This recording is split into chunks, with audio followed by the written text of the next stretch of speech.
अस्सलाम वालेकुम, नमस्ते, वाहेगुरु, गुड डे। तो आज हम बात करेंगे एक बीमारी पे जिसको जीबीएस कहते हैं। जीबीएस मुखफ़िफ़ है ग्यान-बरे सिंड्रोम का। ये दो नाम हैं उन फिजिशियंस के जिनने इस बीमारी को डिस्क्राइब किया था। मैं बहुत मुख्तसर बात करूंगा इस बीमारी के बारे में। ये बीमारी न्यूरोपैथी का एक किस्म है। न्यूरोपैथी का मतलब कि नसों की बीमारी, नर्व्स की बीमारी। और नर्व्स की बीमारी की बहुत सारी वजूहात होती हैं। कुछ नर्व्स की बीमारियां लंबी चलने वाली होती हैं, आहिस्ता आहिस्ता आती हैं, और कुछ नसों की बीमारियां ऐसी हैं जो कि जल्दी आती हैं और उनसे रिकवरी भी कंप्लीट हो जाती है। तो जो जल्दी नसों की बीमारियां आती हैं उनको एक्यूट न्यूरोपैथीज कहते हैं, और उनमें से एक एक्यूट न्यूरोपैथी जो काफ़ी अहम है वो जीबीएस कहलाती है। अब जीबीएस में होता क्या है कि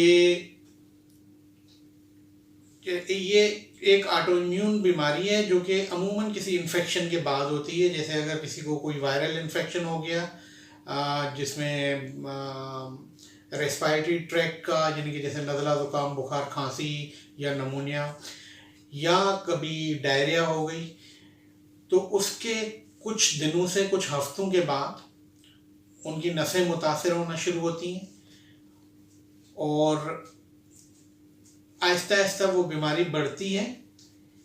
कुछ घंटों से लेके कई हफ्तों तक बढ़ सकती है वो। और इस बीमारी में होता क्या है, हाथ और पाँव की सनसनाहट, और फिर बाजू और टांगों की कमज़ोरी। तो इनको चलने में मुश्किल होने लगती है, नीचे बैठ के उठने में मुश्किल होने लगती है, मुट्ठी बंद करने में मुश्किल होती है, और इनके चेहरा भी मुतासर होता है। कई लोगों का जिनको ये बीमारी होती है तो चेहरे के मसल जब भी कमज़ोर होते हैं तो वो उनकी आंखें बंद नहीं हो पाती, उनका चेहरे की हरकत कम हो जाती है, और कभी कभार निगलने के पट्टे मुतासर होते हैं तो ये लोग निगल भी नहीं सकते। और बहुत कम औकात ऐसा होता है कि उनकी आंखों की हरकत भी मुतासर होती है और उसकी वजह से उनको चीज़ें दो दो भी दिखाई दे सकती हैं। और जिस तरह से बाकी पट्टे मुतासर होते हैं, इसी तरह से उनके जो सांस लेने वाले पट्टे हैं वो भी कमज़ोर पड़ सकते हैं, तो उनको सांस लेने में भी दिक्कत आ सकती है। स्पेशली शुरू में जब ये दिक्कत शुरू होती है तो लेटने में ज़्यादा होती है, बैठने में इतनी मुश्किल नहीं होती, लेकिन जैसे ही वो लेटते हैं तो उनका सांस फूलने लगता है। तो ये बीमारी, जैसे मैंने कहा कि कुछ हफ्तों तक बढ़ सकती है, ज़रूरी नहीं है। हो सकता है कि उसकी जो शिद्दत या जितनी शदीद बीमारी किसी एक पेशेंट को आनी होती है वो हो सकता है 24-48 घंटों में आ जाए, हो सकता है एक हफ्ते में आ जाए, लेकिन 3 हफ्तों तक बढ़ सकती है। और अमूमन उसके बाद उसका एक स्टेबल फेज़ आ जाता है जहाँ पे वो रुक जाती है, ना बढ़ती है ना बेहतर होती है, और फिर हफ्ते 2-3 हफ्तों के बाद उसमें आहिस्ता आहिस्ता बेहतरी आना शुरू हो जाती है। जो इसकी तशखीस है उसके लिए नसों का एक टेस्ट करना होता है जिसको नर्व कंडक्शन EMG कहते हैं, उससे इसकी तशखीस हो जाती है। कभी कभार लंबर पंक्चर करना पड़ता है जिसमें पीछे रीढ़ की हड्डी पे अगर हम हाथ लगाएं तो बहुत सारे छोटे छोटे मोरे हैं, उनमें से नीचे 2 मोरों के दरमियान, हर 2 मोरों के दरमियान में खाली स्पेस होती है। तो जो नीचे वाले मोरे होते हैं वहाँ की खाली स्पेस को सुन करके नीडल डाल के पानी निकाल दिया जाता है, वो मुआयने के लिए भेजा जाता है, और उसमें अमूमन प्रोटीन बढ़े हुए होते हैं इस बीमारी में। इस टेस्ट से काफ़ी लोग कतराते हैं, कहते हैं कि ये इससे हमें पैरालिसिस हो जाएगी, कभी चल नहीं पाएंगे, लेकिन ऐसा होता नहीं है। जितना पानी निकालते हैं हम वो अगले 2-3 घंटों में कुदरती तौर पर वापस बन जाता है। इसका कोई मेजर साइड इफ़ेक्ट नहीं है। जो कॉमन साइड इफ़ेक्ट है, कुछ लोगों को सर का दर्द होता है, स्पेशली जब वो खड़े होते हैं या बैठते हैं, या जिस जगह से पानी निकालते हैं उस जगह का दर्द होता है, और कोई ज़्यादा मुश्किल उनको होनी नहीं चाहिए, होती नहीं है, कोई पैरालिसिस वगैरह नहीं होता। तशखीस के बाद अगली बात आती है इलाज पे। इलाज एक तो सपोर्टिव इलाज होता है कि जैसे अगर वो निगल नहीं पाता तो नाक में ट्यूब डाल दें, उसके ज़रिए उनको खाना खिलाया जाए। अगर उनका सांस फूलने लगता है, वो सांस नहीं ले पाते, उनके सांस के पट्टे कमज़ोर होने लगते हैं, तो फिर उनको सांस की मशीन पे डाला जाता है, वेंटिलेटर पे।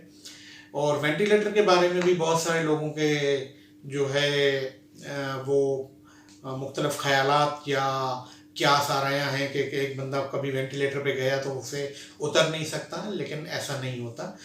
ये जीबीएस की बीमारी या किसी को नमूनिया हो जाए तो उसकी वजह से अगर उनको सांस की मशीन पे डाला जाता है तो वो उसे निकल आते हैं। फिर उसका जो डेफिनेटिव इलाज होता है, स्पेसिफिक उसका इलाज होता है, उसके सिर्फ 2 तरीक़ेकार हैं। एक इंजेक्शन है IVIG नाम से, जो कि नॉर्मल कैन्यूला के ज़रिए दी जाती है 5 दिन तक। दूसरा प्रोसेस है प्लाज्मा फेरिसिस या प्लाज्मा एक्सचेंज, जिसको आम ज़बान में हम खून की सफाई या खून की फिल्ट्रेशन कह सकते हैं।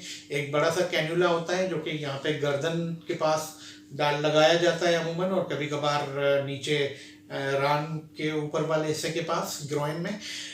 तो उससे फिर हर दूसरे दिन खून की सफाई की जाती है, उसको फिल्टर किया जाता है, उसके जो लाल खलिए हैं वो वापस जिस्म में डाल दिए जाते हैं, और जो प्लाज्मा है वो डिस्कार्ड करके उसकी जगह पे फिर एक्सटर्नल प्लाज्मा और लिक्विड्स दिए जाते हैं। दोनों इलाज के तरीक़ेकार एक जैसे ही कारगर और मुफीद हैं, लेकिन दोनों की कॉस्ट में काफ़ी फ़र्क है। प्लाज्मा फेरिसिस की कॉस्ट उस इंजेक्शन या IVIG के मुकाबले में 6-7 गुना सस्ती होगी। फिर ऐसा नहीं होता कि इलाज ख़त्म हुआ बंदा उठ के भागने लगेगा या दौड़ने लगेगा, नहीं। रिकवरी स्लो होती है, आहिस्ता होती है, उसमें कुछ दिनों से कुछ महीने लग सकते हैं। और उसके लिए सबसे इम्पॉर्टेंट जो दूसरी चीज़ ये वाली एक्यूट इलाज के बाद और सपोर्टिव ट्रीटमेंट के बाद जो होती है वो है फिजियोथेरापी या रिहेबिलिटेशन। कुछ 5% लोगों में ये बीमारी दोबारा भी अटैक कर सकती है। 2-4% लोगों की ज़िंदगी भी जा सकती है, जान जाने का खर्चा भी होता है, लेकिन 2-4% लोगों में। 80% लोग तकरीबन बिल्कुल ठीक हो जाते हैं। 15-20% लोगों में कोई ना कोई नुक्स रह जाता है, जैसे थोड़ी बहुत कमज़ोरी या जलन और इस तरह की चीज़ें। तो ये बीमारी की अच्छी बात ये है कि ये काबिल इलाज है और उससे रिकवरी तकरीबन कंप्लीट हो जाती है और लोग अपनी बेसलाइन पे पहुंच जाते हैं। उम्मीद है कि ये टॉक आपकी नॉलेज में इजाफ़ा करेगी और कुछ मिथ्स जो हैं उनको ख़त्म करेगी, ख़ासतौर पर लंबा पंक्चर और वेंटिलेटर के बारे में। अल्लाह हाफ़िज़।